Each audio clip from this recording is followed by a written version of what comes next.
75, 80 years of Saldenah in the mass business, you know. But I think the strength of my father and myself, and I think it was very important that I grew up in Carnival. The 37 years I was involved, or I'm involved in Toronto Carnival. We have never faltered. Nobody have never said we have brought a bad band, you know.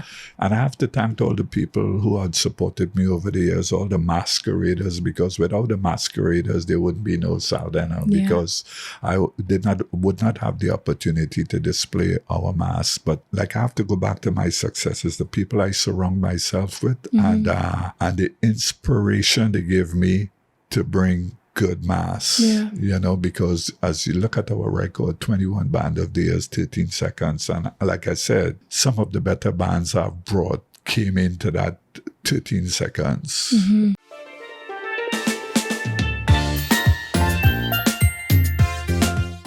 So I'm here with Mr. Louis Saldenah, the 21-time band leader of Saldenah Carnival. I was watching. First of all, I want to thank you for being here, for taking your time out to come. No problem.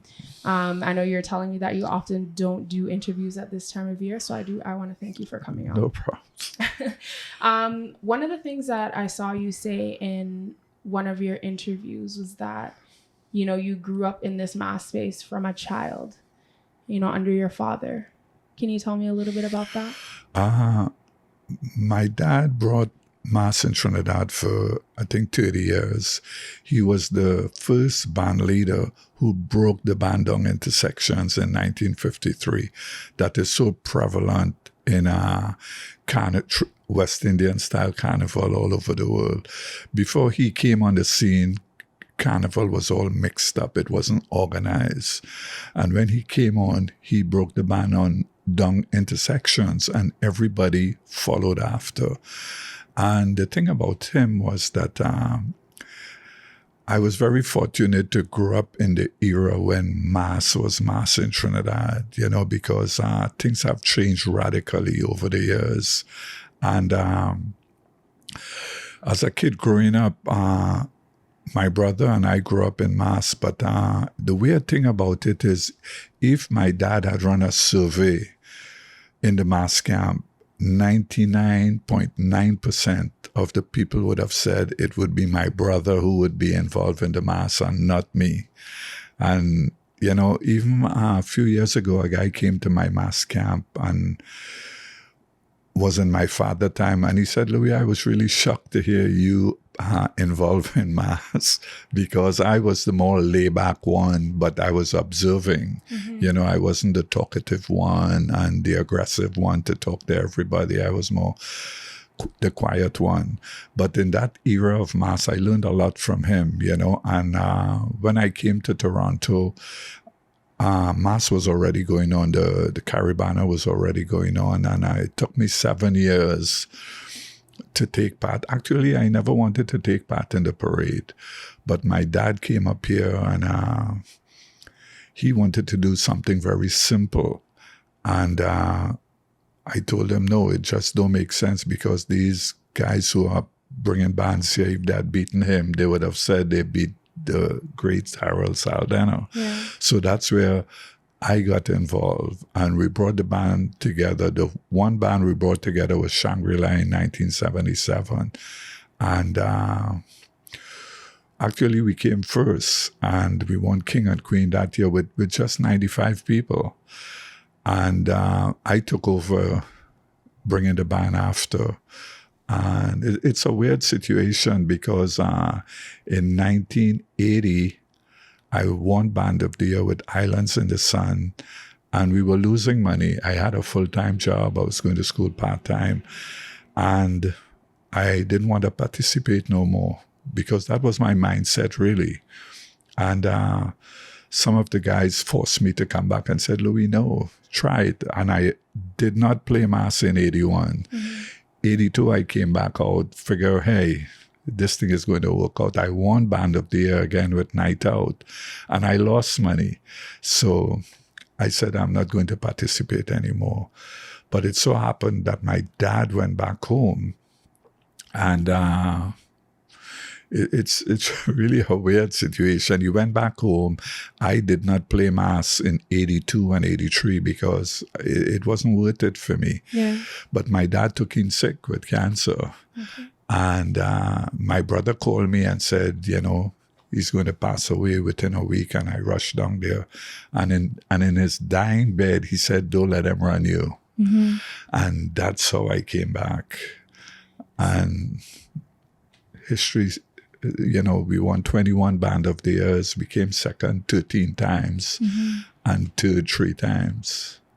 So you went from being the one that nobody ever expected to be a part of the mass or to be a band leader to having this like history and this long-standing just running of winning streaks. Did your brother ever have his own band or anything like that? No, my brother, he loved music, so he was a DJ for quite a while.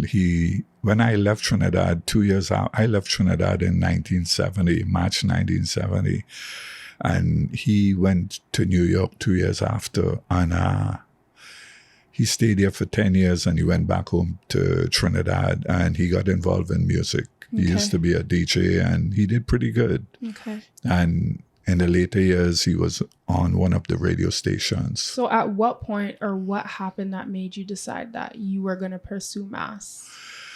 I think I decided, as I mentioned before, is when my dad came up and he wanted to do something, and I know he wanted to do something simple. Mm-hmm. And I stepped in because... So that was your first time? And that was it, yeah. Okay. I had really I wasn't inspired to do it until that moment in time, and I guess there's a reason for everything. Yeah, God's timing, right? Yeah. So what would you say has been kind of the reason for your long-standing success with Saldenah Carnival? A lot of people ask me that question. The reason why I've been successful is because the man above blessed Amen. me with the right people around me. Amen. And, without them, I would not be successful. Mm-hmm. I always believe you have to have a good team and people who have your vision and people who want to support you 100%. And I was very fortunate that I surrounded myself with good people. At one time in the parade, a few years ago, they divided the parade into the 8 A bands and 8 B bands. And out of the 8 A bands, 7 of them came from my band because they were section leaders, including Dexter. Dexter was with me for about 12 years. When Dexter came into my mass camp, he was a cook. Mm-hmm. And I forced him to do a section with me. Yeah. And this is how we got involved with the mass. Carnival Nations, Marcus was with me for 12 years. And Will Morton was also with me for 15 years. So these guys came in, had a little patience, and they're very successful now. And I'm glad for them. That is so amazing to hear that so many people were part of the Saldenah ecosystem and then went off and did their own thing. Yeah. Because a lot of times people will ask, how do I get involved in mass? It's so gate kept. How do I participate? Would you say that the way in is to come up under a section leader, under a band leader, and get that training? Yeah, especially if you have a dream of bringing your own band. And I always tell people, if they want to do their own thing, I would suggest that they go and pick a band that they think they could be with for 4 or 5 years and grow with the band. And when they feel confident enough, they can go and do their thing. So before, a lot of people I know that, these people that came up under you, they had sections before they had bands, but you just jumped straight into being a band leader, right? You never had a section? No. Okay. But the difference is, I saw the things in front of me because remember, I grew up in mass, and I grew up when mass was very, very creative in Trinidad. Mm-hmm. And when I came to Toronto, I tried to implement that. Mm-hmm. And it was sad to see that I had to change my designs due to the fact that my band was not growing. It had more mature people. Some of the guys who left me, like Carnival Nations, Marcus, when he came on the scene, his numbers went way bigger than my band. At the time, I was just 700. 1,500 at the time was a massive band in those days. Yeah. But, and people, you were hearing the rumors that it's only old people playing mass with me, right? Yeah. So, you know me, I'm a great adjuster. And when somebody say I can't do it, I would do it silently, you know?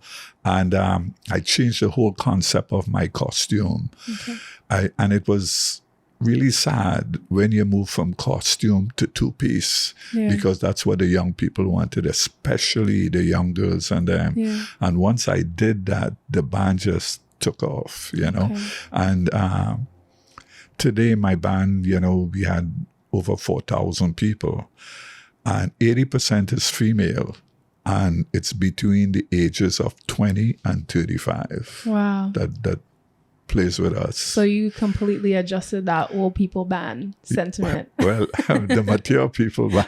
Mature people band. Yeah, but yeah, I made the adjustment because it's the young people who change costuming today. And it's sad because costuming today is getting less and less. You know, and they take away the pageantry out of the costumes.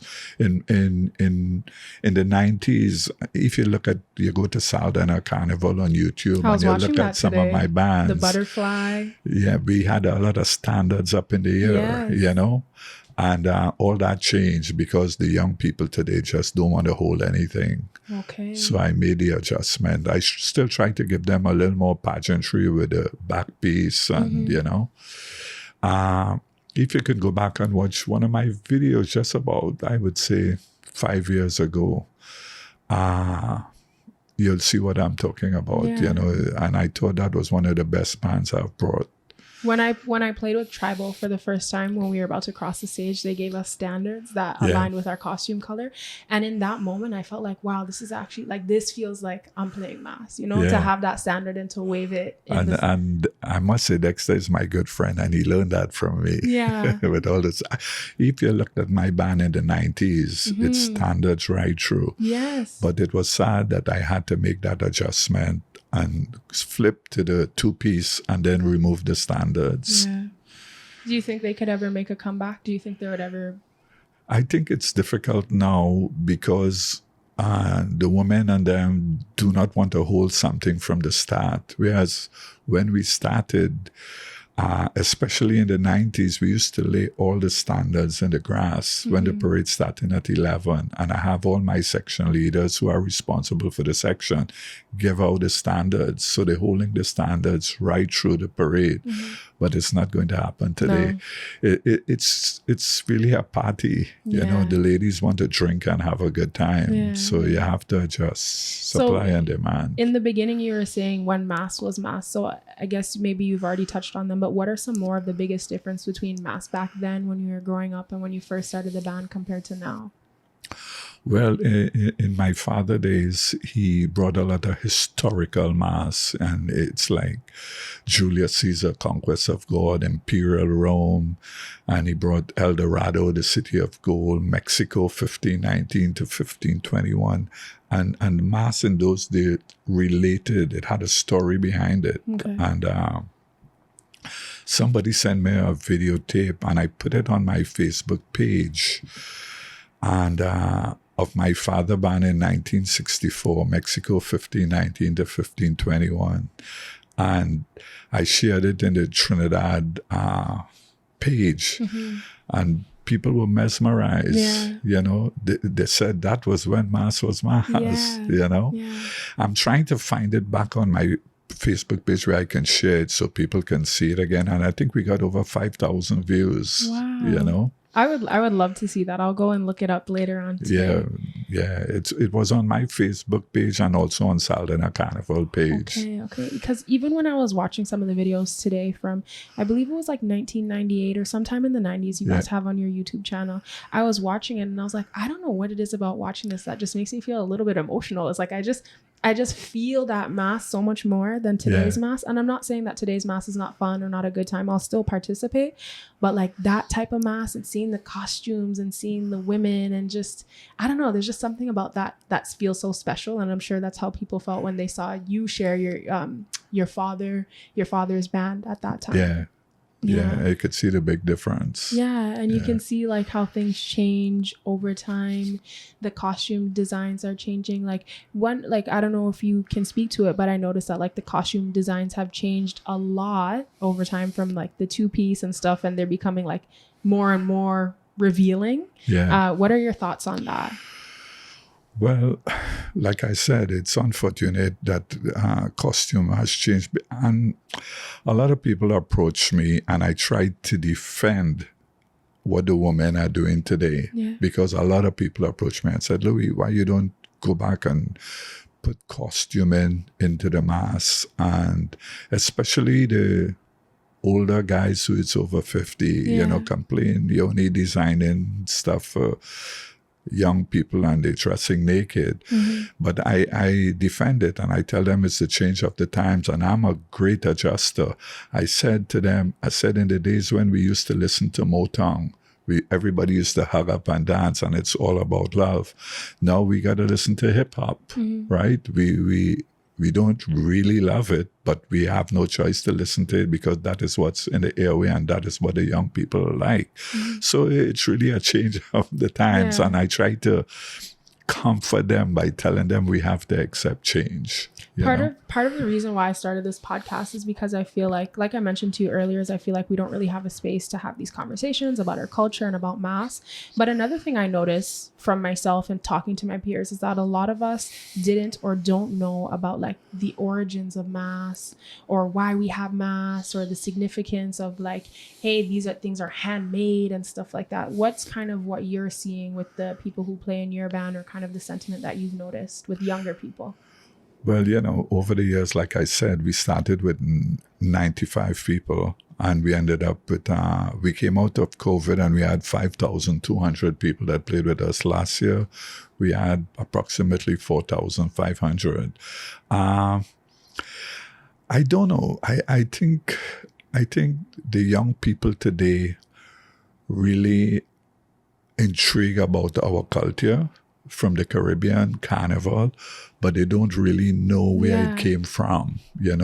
All they know now it's we coming to have a good time, but they don't know the history of Carnival in the Caribbean, which is really sad, But I think it's important that we as band leaders and people who participate in the parade have to go out there and involve people in our culture so we can get more people participating. There's 4 bands that it's basically over 1,000 people, and then you have 6-7 bands that is under 300. I think it's important that we have to find a way to grow these bands, because 2 or 3 bands cannot dominate the festival. I believe that if everything is balanced, we would have an opportunity not to even grow the festival, but to get more companies in the private sector to be involved in the festival based on sponsorship. Yeah, and that's one of the things that I noticed too with like the FMC and Toronto Carnival. Yesterday they started releasing merch to try to help to become more self-funded with the carnival. As it relates to Saldenah, do you guys take on sponsorship, or what does that look like for you? Yeah, we do. Okay. We do. I have Grace Kennedy have been with me for 15 years. I had Western Union was with me for 15 years also, but they stopped being involved in any Caribbean entity. I had Black Entertainment Television in Washington. Nice. They was with me for 6 years, but they sold it to Viacom and I lost the sponsorship. So all the band leaders need sponsors from the private sector to survive, because it's very expensive now to bring a band in the festival. People see my band on the road and they said, wow, Louis made a killing, but they don't look at the expenses. And I'll give you an example. My warehouse cost me $73,000 for 3 months. $73,000. My music on the road, I'm trying to really calculate it quickly on my head, cost me about, to put my 4 music trucks on the road, approximately $90,000. $98,000? Yeah. So people don't know that the kind of expenses that face you. Before I open that door to open the mass camp, I'm liable for $100 and something thousand. I like to tell people the expenses we face, because they don't think about it. People just come on and see a band. It's looking great. Everybody's having a grand time. Where I keep my band launching, to rent the hall cost me $20,000. For the one day? For the rental, for the band launching, where I have all 80 models modeling it, the costumes in April. Yeah. That rental of that hall cost me, just the hall, $20,000. And for the one night? For the one night, plus I have to pay for the song, the lighting, and the screen, which costs an additional $9,000. And I appreciate you being so transparent with the numbers, because sometimes people don't want to share that, but it helps to give masqueraders and anyone on the outside looking in like a reality check. Like, it's not just profits. Well, the thing about it is, when band leaders increase the price of the costume, people say, wow, the band leader is great. He's not thinking about the masquerader. But we always think about the masquerader. The problem we face is the reoccurring of the expenses that things are going up. Like, the price of my costume include the food, right? Long ago, food used to be $5, right? Now things have gone up tremendously. Food is now $10, $15, right? There's a lot of incidental expenses that occur that goes up. So when we increase the price of the costume, masqueraders have to realize that we're just not increasing it to make a bigger profit. We're trying to, based on the things are going up, we're trying to cover the expenses. And just maintain the margins. That's it, And the thing about it is, Toronto costumes are cheaper than all the different carnivals in North America, and I know this for a fact, because people have asked me to get involved in carnivals in the States, and I have turned them down. And the thing about it is, the pricing of the costume, what we sell for $375 a few years ago, the costume in North America, Miami, New York, all these places, $550 US. Yeah. And if I wanted to do a section with them, the band fee is $175 US, whereas our band fee, we try to keep it at minimum, and it only increased just a couple of years ago from $75 to $100. So, and the people in the States get a bargain because of the change in the US to Canadian. On the defense of the masqueraders, I think one of the main things is that, well, when I pay $550 US, I get all-inclusive alcohol. And I know that's it's not under you guys' control, but maybe people don't know that, right? Yeah, when you pay the $550 US, which $700-800 Canadian. Yeah. But the reason why we don't serve liquor on the road or because of the Canadian liquor law. Yeah. You're not supposed to do that.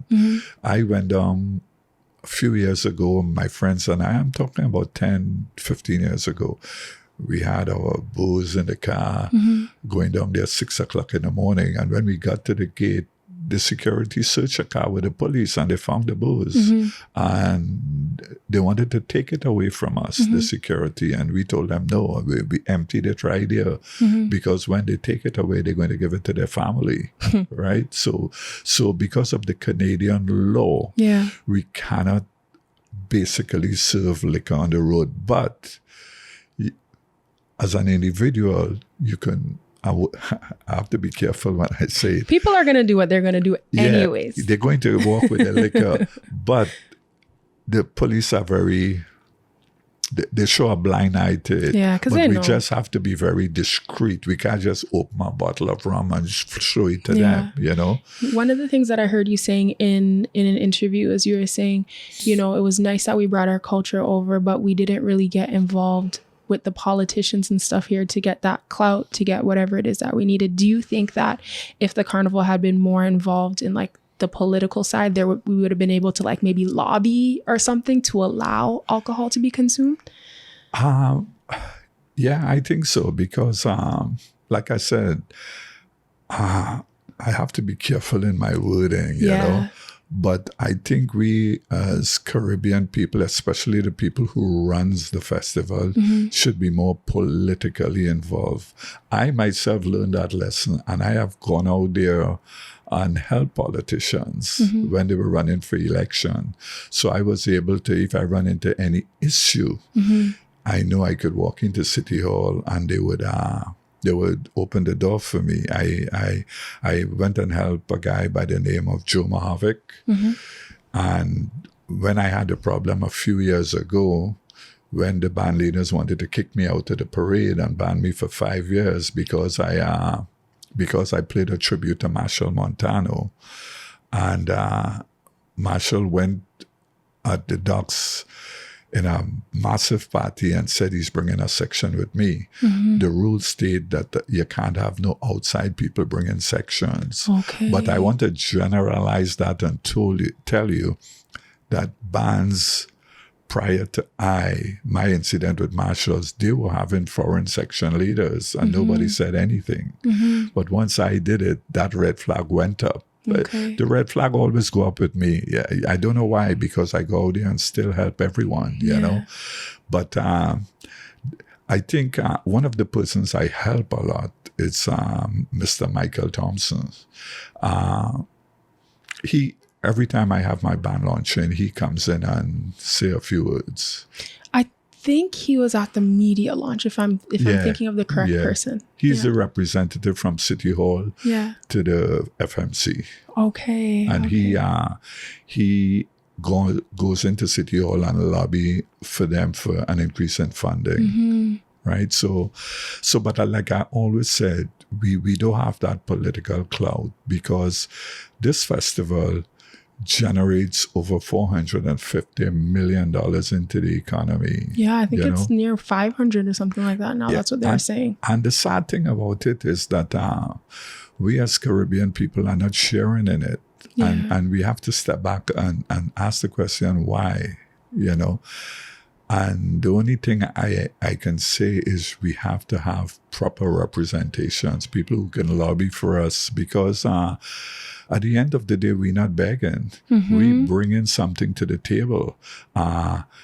There's the theater groups, there's the ballet groups, there's a lot of different groups who do not bring anything to the table and get more money than us. I heard somebody talking about that last week. He was saying that, you know, he sits on the whatever that sees where the money's going. He said National Ballet of Canada is #1 on the list. But the National Ballet doesn't bring in anywhere close to as much money as Toronto Carnival brings in, but Toronto Carnival is not on the top of the priority list when it comes to funding. No, because we just don't have proper representation. And you know, I could really speak more into that, but I'm going to get into trouble. And you know, they're always putting up the red flag for Correct, you know. Let somebody else say it. Yeah, exactly. Trust me. What do you want young people to know about our culture and about Mass? Well, the thing about it is, I want people, most importantly, especially the young people, is bringing our Caribbean people together and not only having a good time, but being proud that when we left the Caribbean, we came here, everybody settled the kids. And Caribbean people got involved in the festival. And sure, it's having a good time, but we have brought something to the table. And don't matter, we're not getting what we're supposed to get, but we get a lot of respect from what we do here in Toronto, because, and I'll draw reference to you, anytime there's an election, there's always a politician contacting me to support them. I had the mayor who resigned call me to support him. Mr. Doug Ford called me. I had Joe Mohovic, Mr. Michael Thompson. I had way back Bob Ray. I had McGuinty. Both parties were Premier of Ontario, and all of them approached me. So it means that they know how important we are in this society. But to get to the next road, we don't have the right people lobbying for us. They know of the festival. The politicians know what we bring to the table, but we don't have anybody opening that door to reach them and make a demand and say, hey, we are doing this, we are bringing in this, and we want a percentage of the money that the provincial government and the federal government is getting in taxes, and really not making any effort to bring that money in, but we are bringing that in for them. If someone were to lobby and we were to get through, what would you say would be like what you would want to see? I think this festival is so big. I think one of the things I'd like to see is that we have our own building. Yeah. You know, the festival management, festival building, where people could come in and view the history of the festival, and which I think is very, very important, because the young people today who are participating don't know the history about the festival when it started in '68 and how it has grown from going down Yonge Street with just about 300 masqueraders, and it has grown to 15,000 people participating. So I think it's important that, especially when the festival is bringing in so much money into the economy, that I believe one of the major things that we have to accomplish is getting our own building. Yeah. And you know, it's so funny. That's something that I've kind of had in my heart too. I was thinking, like, it would be so nice if there was some sort of like Carnival Arts Center, and that's the place where everybody has their band launches. That's the place where that's like the carnival hub in the city, you know? Yeah, and it's unfortunate because over the years, you had a lot of band leaders, including myself, had beautiful costumes, big costumes. We should have a museum, and you know, people paying $10, $15 to come into the museum to see all these beautiful costumes. But it's unfortunate that after the festival, all the beautiful costumes they see at Lamport Stadium and other road is destroyed. Yeah. Because we don't have the facilities to keep it. To maintain, And going back to tribal, Kanisha, Carnival Pinkie Polly, when she had her Princess and the Frog, that was such a beautiful costume. And she won with that this year. I believe it was female individual. She posted a video of when she had to take it down. And it was actually really painful to watch that and to see such a beautiful piece of art that took months and months and months to make, just have to get taken down and stripped down to the rods. It's very, very unfortunate. But you know, funny you say that, but I have been speaking to the FMC for the past 8-10 years, asking them to give me a pass. I didn't want to take part in Kiddies Carnival or King and Queen anymore. I don't want to even take part in the competition. I just want to come as a guest and let everybody have a good time, you know? But they keep refusing me, you know. So I'm still going to ask them again for next year. So what do you mean you don't want to bring a... What do you mean? I'll bring the band, costume and beautiful costumes, but I don't want to participate in a competitive way. Okay, just for fun. Yeah. Just for fun. There's nothing for me to prove.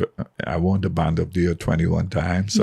And to me, some of the most beautiful bands that I've brought was in the second tier when I came second 13 times. Oh, yeah? Yeah, definitely. Oh, so what? Okay, so what is the judging based on?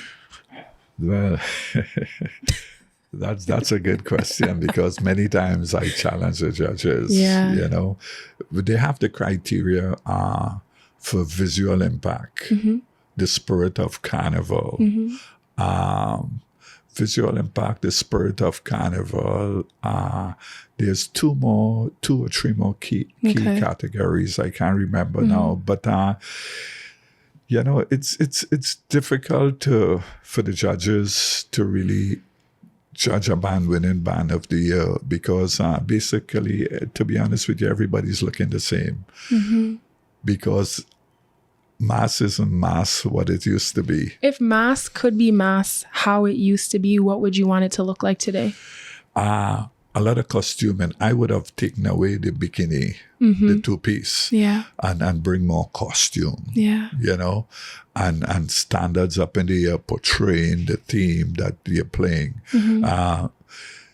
Based on what we're doing today, it's more fantasy. You know, my team, I always come with a team that it's open.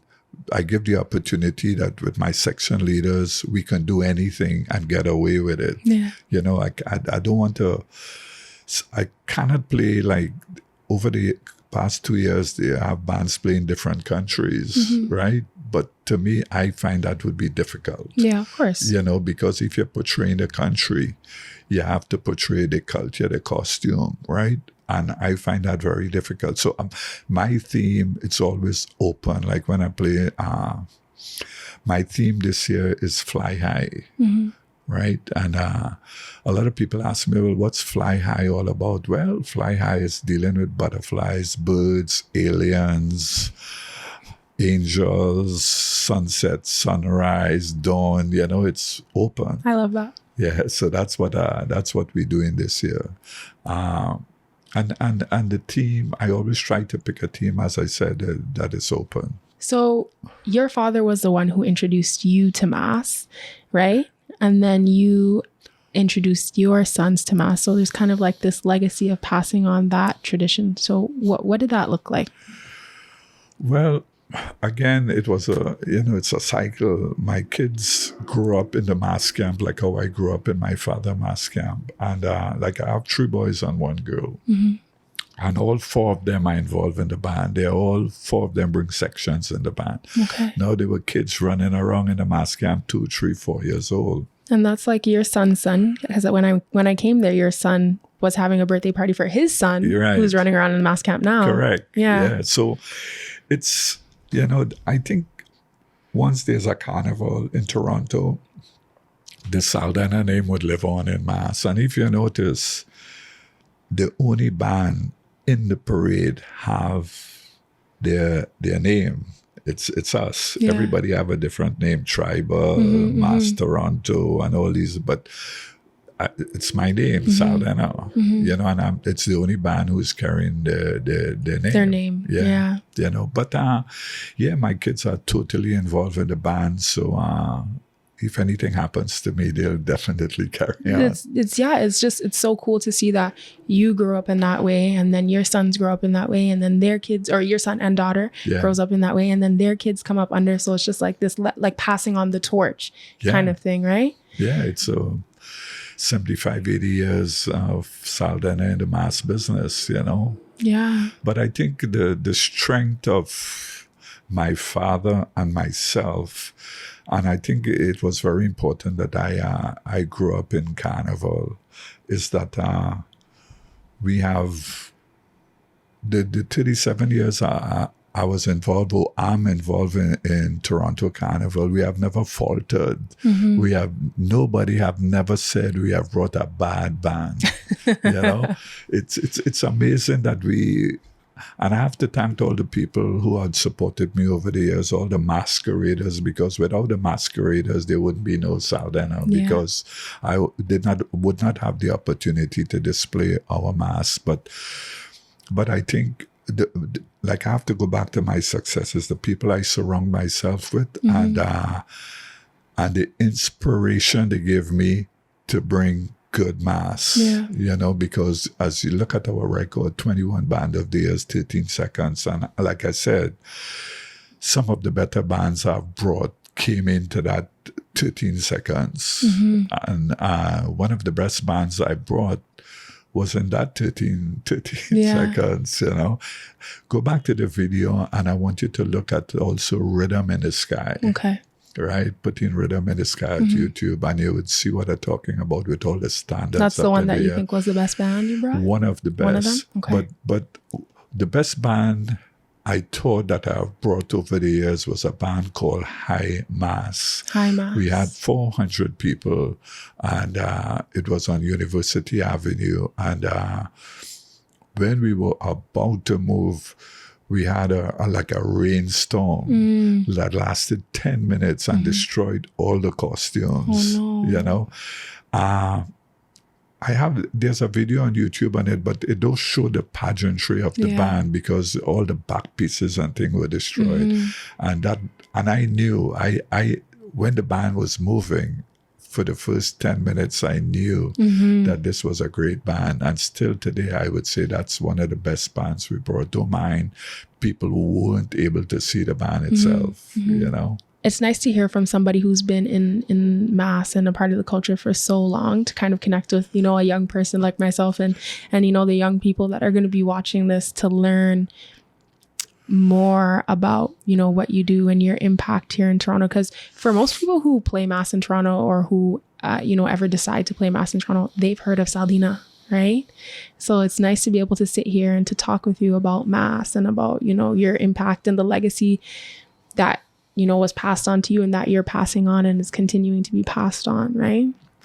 Yeah, it's really interesting to see what happened in the next 20 years. I mightn't be around, but if I could be in heaven looking down to see, you know, what my kids did, because they would have a lot to live up to, you know.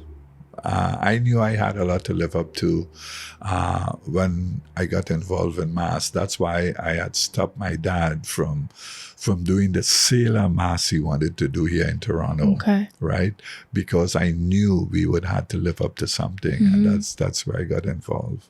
It's weird. I had no intentions of doing mass, absolutely, and I did it.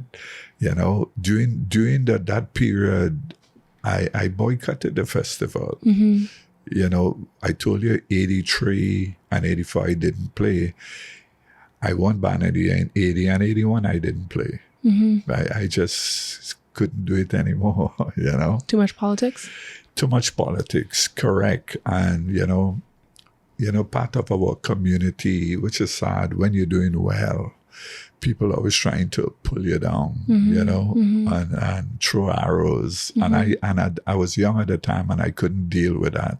It's a lot when it's, especially when it's coming from a lot of people. It's hard to take the constant criticism, especially if you're not used to it. Yeah, and well, it bounces off my chest now, right? Because my records speak for itself, you know, and I think, you know, Caribbean people should be proud what we did for the past 37 years, you know. And I always say, God bless me with the right set of people, because without them, I couldn't do it. Did you have any, like, I know you grew up under your father, but did you have any other mentors throughout the process? Well, because I was involved in Carnival since I was a kid, I looked at people who have been very creative in Trinidad Carnival. Okay. You know, growing up, I look at the band, and even when I was here, and those people would still participate in, I would still look and see what they did. You know, guys like Wayne. But to me, one of the, well, I shouldn't say one of the best, because I always figure my dad was the best.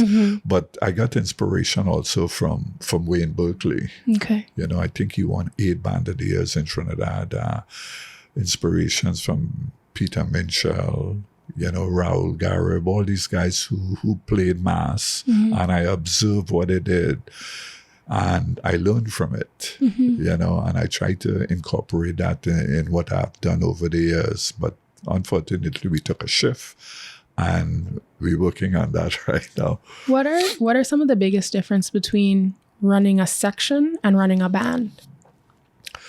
Well, running a section in the band, Well, I mean, generally with everybody, all the different bands, the section leader is responsible for producing the costume that the band leader design or the band leader give them. That's their responsibility. Okay.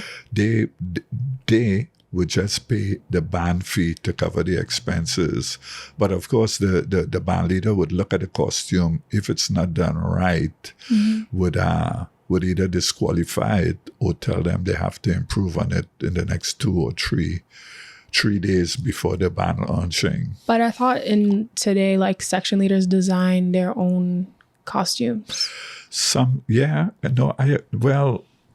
With me and my band, you're right.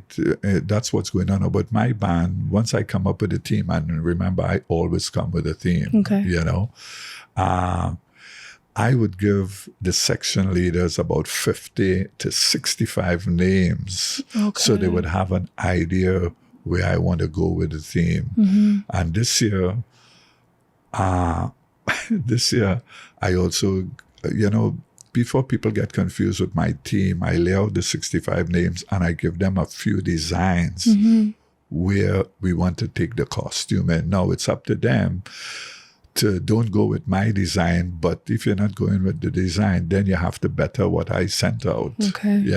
But they have to be close to the team as close as possible. I hope there's a butterfly section. Yeah, trust me, there will be a few.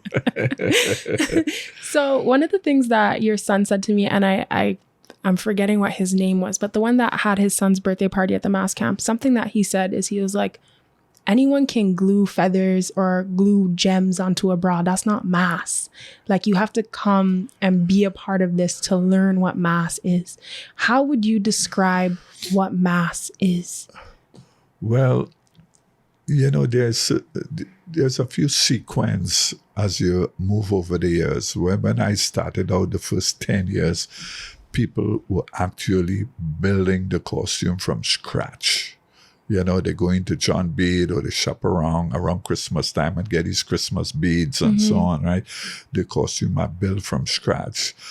But as time changed and costume also changed, a lot of the band leaders and section leaders would have the section on display, but they don't produce the costume 100%. Yeah. They goes to China to do the bra and the bottoms. The only work that goes on in the mass camp, it's basically the collar piece, the ultra, the midline. That's the kind of work. But we are the main part of the costume, the bra and the panties, that is done in China. So what are your thoughts? But I know on the that? son, I know which one you're talking What's about his name? now. Anton. Yes. Anton, because he comes into the mass camp from 9 to 5 and work on his costume. Yeah, he brought it. He had it was like a purple and a turquoise kind of costume. Yeah. He's the one would like to do it from scratch and be in the camp every day. Yeah. But again, time changes and a lot of people don't want to spend that type of time in the camp, What are your thoughts on kind of like that mass camp culture changing and people sending things to China and stuff like that? Well, it's the evolution of mass, and I think a lot of people do it because of the time factor. And if you had a band with 200-300 people, you can do it from scratch, right? And don't go to China because you're only doing 300 costumes. But when you're doing, especially in my band, when you're doing over 4,000 costumes and the sections are big, I had each section in my band is over 300 people. So that means that section leader have to produce 300 and some of them have to go to China. Yes. When I was talking to Christelle, when she was talking about making a section, she was like, for the hand pieces and stuff, we send that to China because she's like, my hand physically, I cannot produce 400 because for each hand, for these little hand pieces. So we have to send that across. Yeah, because that would take some time. And also, if you have to decorate a bra and you have to decorate 300 bra, that takes time, and they have, remember now, they have to do the back piece and the ultra, and that takes time also. So with the expansion of bands that are growing, they have no choice but to do part of the costumes in China. Yeah, that's what it's like. It's almost like a double-edged sword, because there's some people who are like, oh, we're losing the culture because we have to send it across, and then on the other hand, it's like, well, I actually cannot do this by myself. Like, No. I need the help. There's so many people that are coming in that want to participate. Like, we need that extra power to be able to help us to bring this band and bring this section on. Right? Yeah, and one of the things we face as band leaders, we don't have enough people who want to get involved in producing costumes. People just come from work, I guess. They just go into parties, hanging out with their friends. They don't want to spend that time in the mass camp. Now, remember, my section leaders, including myself, we lose the summer. Yeah. Because we're 3 months in the warehouse. Think about it. For the past the $73,000 warehouse. We're in the warehouse for 3 months. Yeah. So our summer starts at the end of August because we're still in the mass camp, cleaning up, organizing, and having to leave the camp. So at the end of the day, it's difficult to get volunteers to come into the mass camp to help to produce the costume. Now, if certain bands would get a lot of volunteers, that would also reduce the price of the costume. Okay. But when you have to send the costumes away, and then you have to pay some people to come and help produce the costumes, things get expensive. So if we want to see a price decrease, we need more people to come and help. Correct. But then there's also the thing where it's like some people don't want everybody to come and interfere with their section and stuff like that, because they do it only in their certain way. Well, to be honest with you, we welcome volunteers because the band is big, right? Yeah. And it's a lot of things going on, you know. Fortunately, that we give the key thing to our band is giving out the costumes on time. Okay. You know, a lot of the bands falter by, people having to wait to pick up costumes, Caribana Saturday That's some of the morning. worst experience as a masquerader. Yeah. And that happened to me in Grenada. Up to now, I have no costume. That was 3 years ago. You see, and that's a problem. So it's so important. And I try to tell other band leaders, especially the ones who have been involved with me, I try to, guide them the right way, including my buddy Dex. See, if you talk to him, he will tell you that. Because it's you see, some of them don't realize that the customer comes first. Yeah. And that's a priority when you're dealing with the public, no matter somebody come in the mass camp that is making a lot of noise and they're wrong, you have to and yeah, trust me, I've seen it a few times. When you're dealing with Caribbean people too, sometimes it's bad behavior. Yeah, but you have to show them the respect and be patient, and those are the same people who are carrying on in the mass camp. When they see you on the road, Caribana, they're hugging you up and they're giving you drinks, and so I understand all that. It's so funny, because this is a thing that just happens across the board, because even when I was talking to Mishka, she was like, it will be some people one day they're calling you on the phone, they're cussing you, the next day, oh hi, she's like, what, like, weren't you just, but that's just how it is, I guess. That's our Caribbean people. You have to know our Caribbean people, because they really don't mean anything by it. Exactly. That's the way of life for them. So if people want to come and get involved in the mass camp, they want to learn about the art of mass and the culture, how can they get involved?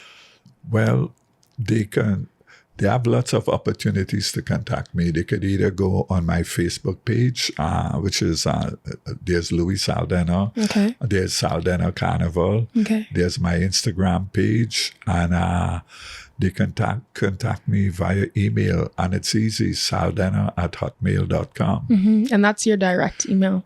Personal email, saldenah@hotmail.com. Okay.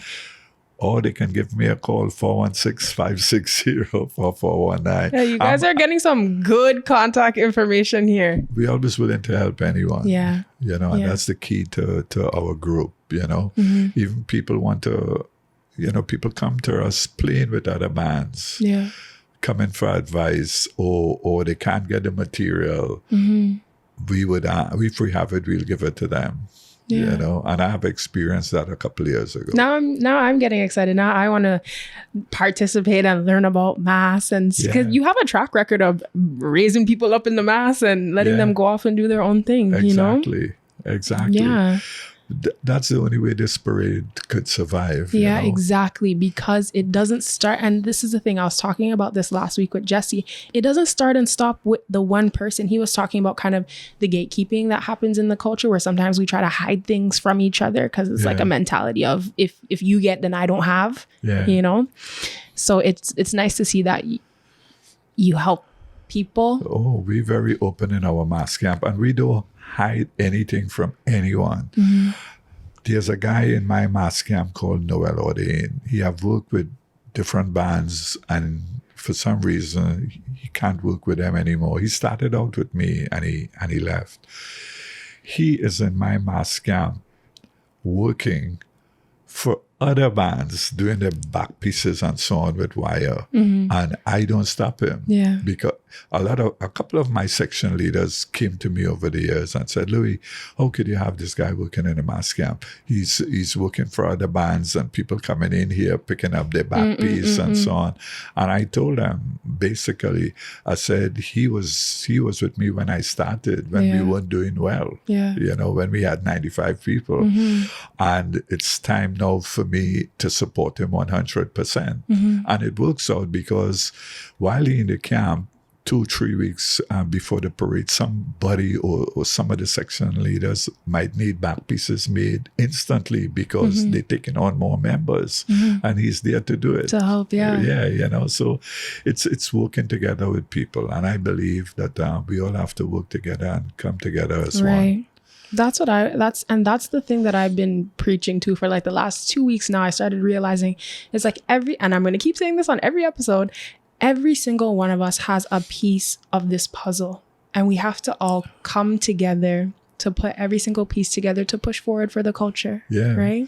Well, you know, it's really sad, but a lot of our people who brings mass or who is involved in mass don't see the true picture. The bigger picture. Yeah, they don't see it, you know, and they don't realize we all have to work together and we all have to support each other. Yeah. But they get involved in this wicked cycle of negativity and the bickering and the jealousy that goes on, you know. If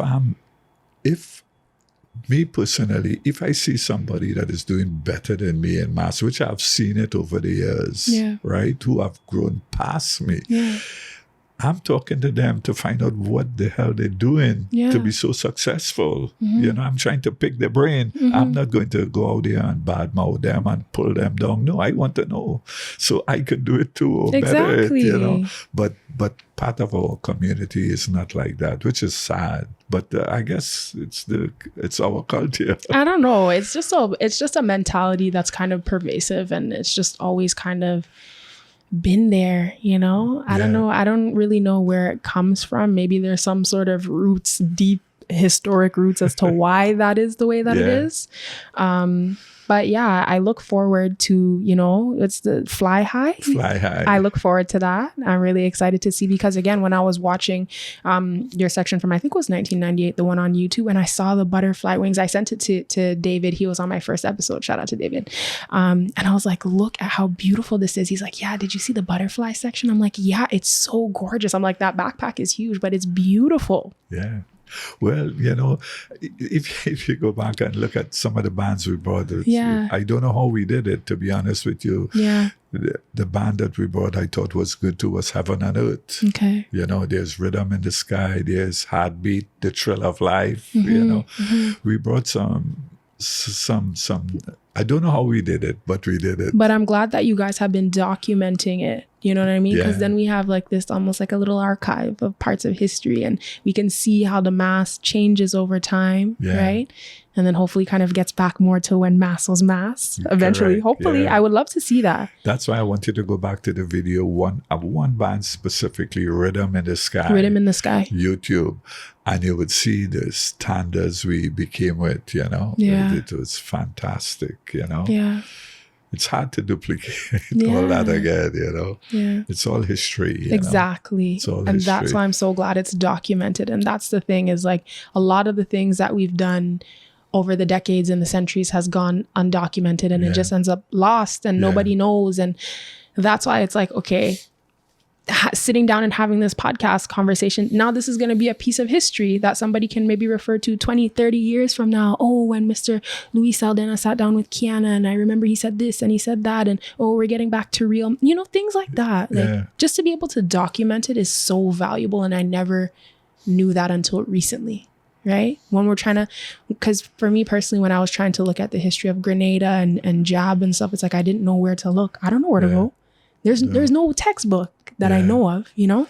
But that's something good that you're doing, because, you know, people will be exposed to the Caribbean and the culture and the history and so on, which is great, because we're so caught up in our personal lives that we don't really look back, you know. And that's great. Yeah. You know. So I want to thank you so much for taking your time to come here and to chat with me. This has been so nice. No problem. And I hope you get an influx of volunteers and people, you know, looking to contact you to figure out. Great. Our band launching, I just want to mention our band launching is on the 20th of April. Okay. At the same venue we have for the past 8-9 years. It's right at the corner of Morningside and McNichol, the only hotel at the banquet hall at the corner of Morningside and McNichol. Fly High 2024. Fly High for 2024. Yes. That sounds about right. Thank you. Thank you.